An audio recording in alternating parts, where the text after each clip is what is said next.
नमस्कार। फिलहाल मैं रांची के निवारनपुर इलाके में हूं और अब से करीब 1 घंटे पहले इस इलाके में एक बड़ी घटना होते होते बची है। दरअसल जो घरेलू गैस की पाइपलाइन बिछाई गई है गेल इंडिया कंपनी की तरफ से, उसमें जो है उसे क्षतिग्रस्त हो गया था एक काम के दौरान। दरअसल L&T कंपनी यहां पर नाली निर्माण का काम कर रही है और काम के दौरान ही एक छोटी सी गलती के कारण पाइपलाइन फट गया और जिसके कारण पूरे इलाके में गैस की जो बदबू है वो फैलने लगी और इसको मद्देनज़र रखते हुए आसपास के दुकानों को पहले बंद कराया गया और साथ ही साथ मरम्मत का काम चालू हुआ। ये मैकॉन सिरमटोली फ्लाईओवर के नीचे का इलाका है जहां पर ये काम नाली बनाने का काम किया जा रहा था और ऐसे में आपको बताएं कि पहले तो ऊपर के पाइपलाइन को बंद किया गया और उसके बाद यहाँ पर फिर से जो है पाइपलाइन को ठीक किया जा रहा है। ये पूरा रिहायशी इलाका है। अगर आप आसपास देखेंगे तो बड़ी बड़ी इमारतें हैं, अपार्टमेंट्स हैं जहां पर बड़ी संख्या में लोग रहते हैं। तो ऐसे में कहीं ना कहीं ये किसी बड़ी घटना की तरफ भी ध्यान ले जाता है, लेकिन उससे पहले ही स्थिति को काबू कर लिया गया। अभी फ़िलहाल आप देखेंगे तो दाहिनी और जो है यहाँ पर दमकल की गाड़ियाँ भी मौजूद हैं ताकि कोई भी स्थिति पर जो है काबू किया जा सके।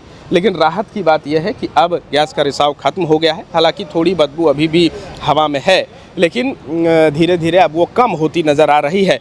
आपको बताएं कि ऐसी घटनाएं जब भी कभी होती हैं, ये तो बड़ी कंपनियां हैं काम कर रही थी और मौके पर तुरंत जो लोग मौजूद थे उन्होंने तत्परता दिखाते हुए उसकी मरम्मत का काम शुरू कर दिया है। लेकिन अगर आप कहीं निजी काम करवा रहे हो, अपने घर के आसपास नाली निर्माण का काम कर रहे हो, तो ऐसी स्थिति में आप क्या करें ताकि आप ऐसी सिचुएशन में फंसने से बचें। तो रांची के जिन भी इलाके में घरेलू गैस को पाइपलाइन की मदद से पहुंचाया जा रहा है, आप देखेंगे कि आपके घरों के आसपास ऐसा एक लैंडमार्क बनाया गया है जिसमें ये पूरा अंकित किया गया है कि गेल इंडिया का पाइपलाइन यहाँ से गुजरा है और अगर किसी भी तरीके से वो क्षतिग्रस्त हो जाता है, कोई दिक्कतें आती हैं, तो एक इमरजेंसी नंबर यहाँ दिया हुआ है। मैं चाहूँगा कि आप थोड़ा इसे करीब से दिखाएं।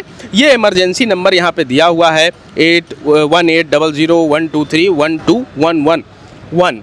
तो ऐसे में अगर कहीं भी किसी तरह की परेशानी होती है या कहीं गैस लीक की समस्या होती है तो आप तुरंत इस इमरजेंसी नंबर पर कॉल कर सकते हैं ताकि कोई बड़ी घटना होने से बच जाए। लेकिन फ़िलहाल की जो स्थिति है निवारनपुर में वो अब सामान्य होती नज़र आ रही है। गैस पाइपलाइन की मरम्मत का काम लगभग पूरा हो चुका है और इस दौरान पूरे समय यहाँ पर दमकल की गाड़ी मौजूद रही और एहतियात बरतने के लिए आसपास के दुकानों को बंद भी कराया गया था। हालांकि अब दुकानें फिर से खुलने लगी हैं और अगर लोकेशन के हिसाब से मैं बताऊं तो ये ओवरब्रिज रांची के नीचे का वो इलाका है। मैकॉन सिरमटोली फ्लाईओवर इसके ऊपर से गुजर रहा है और नीचे नाली निर्माण कार्य अभी जारी था और इसी दौरान ये दुर्घटना घटी। लेकिन अब सभी चीज़ें सामान्य होती नज़र आ रही हैं। जहां 27 वर्षों के सफर में 17,000 से भी अधिक छात्रों ने डॉक्टर एवं इंजीनियर बनकर भरे सफलता की ऊंची उड़ान, जहां साधारण छात्र भी झारखंड टॉपर्स बनकर बना रहे इतिहास। दूरदर्शी शिक्षाविद श्री विपिन सिंह के मार्गदर्शन में मेडिकल एवं इंजीनियरिंग के लाखों छात्रों के लिए आशा की किरण के रूप में गोल नेशंस लीडिंग इंस्टीट्यूट। बायोम सिर्फ मेडिकल प्रिपरेशन का संस्थान। बायोम से लगातार दूसरी बार नीट यूजी में 700 मार्क्स पार। 10th पास स्टूडेंट्स के लिए फाउंडेशन कोर्स, 11th पास स्टूडेंट्स के लिए फ्रेशर कोर्स और 12th पास स्टूडेंट्स के लिए टारगेट कोर्स 17 अप्रैल से शुरू हो रहे हैं। कॉल 7360066190 और विजिट बायोम, circular road near women's college and Hinoo, Ranchi. thefollowup.in. Like, share and subscribe. www.thefollowup.in